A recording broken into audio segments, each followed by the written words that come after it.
নিখিল বড়ো ছাত্ৰ সন্থাৰ এই চিৰাং জিলা কমিটিৰ যি অধিৱেশন 20তম মই বলামগুৰি বিজনীত উপস্থিত হৈছোঁ আৰু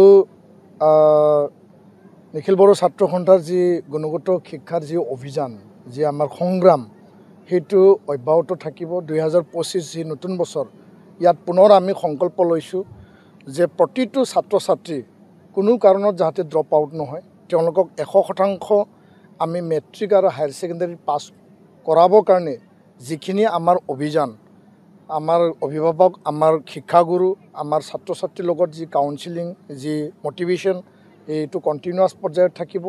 আৰু চিৰাং জিলা উল্লেখনীয় দিশটো এইটোৱে যে যোৱা 2 বছৰ সমান্তৰালভাৱে মেট্ৰিকত তেওঁলোকে গোটেই অসমত মানে নাম্বাৰ 1 তেওঁলোকে যি আসন বা ঠাই তেওঁলোকে ইয়াত গ্ৰহণ কৰিব পাৰিছে।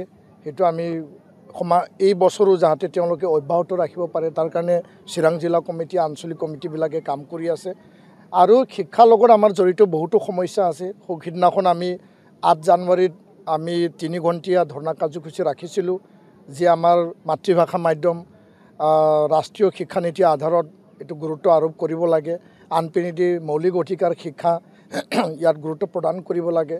আৰু প্ৰায় 15 দফীয়া দাবীক লৈ যি ধৰ্ণা আছিল, ইয়াত শিক্ষামন্ত্ৰী ডাঙৰীয়াই অহা 17 জানুৱাৰী 10 বজাত দিছপুৰত জনতা ভৱনত তেওঁ আমাক আলোচনাৰ কাৰণে আমন্ত্ৰণ জনাইছোঁ। আৰু আমি আশা কৰিছোঁ আৰু আমি আশাবাদী যে সেই আলোচনাত যিখিনি আমি দাবী উত্থাপন কৰিছোঁ সকলো দাবী 100% শিক্ষামন্ত্ৰী ডাঙৰীয়া আৰু মুখ্যমন্ত্ৰী ডাঙৰীয়া সকলোৱে মিলি পেলাই এই মাতৃভাষা মাধ্যম দ্বিতীয় বৃহৎ যি মাতৃভাষা বড়ো মাধ্যম তাৰ সমস্যা 100% সমস্যা হ'ব। আৰু তাৰ যোগেদি মৌলিক অধিকাৰ, ৰাষ্ট্ৰীয় শিক্ষানীতিৰ আধাৰত যি আমাৰ মানে মাতৃভাষাৰ যি অধিকাৰ সেইটো চৰকাৰে গুৰুত্ব সহকাৰে প্ৰদান কৰিব বুলি আমি দৃঢ় বিশ্বাসী।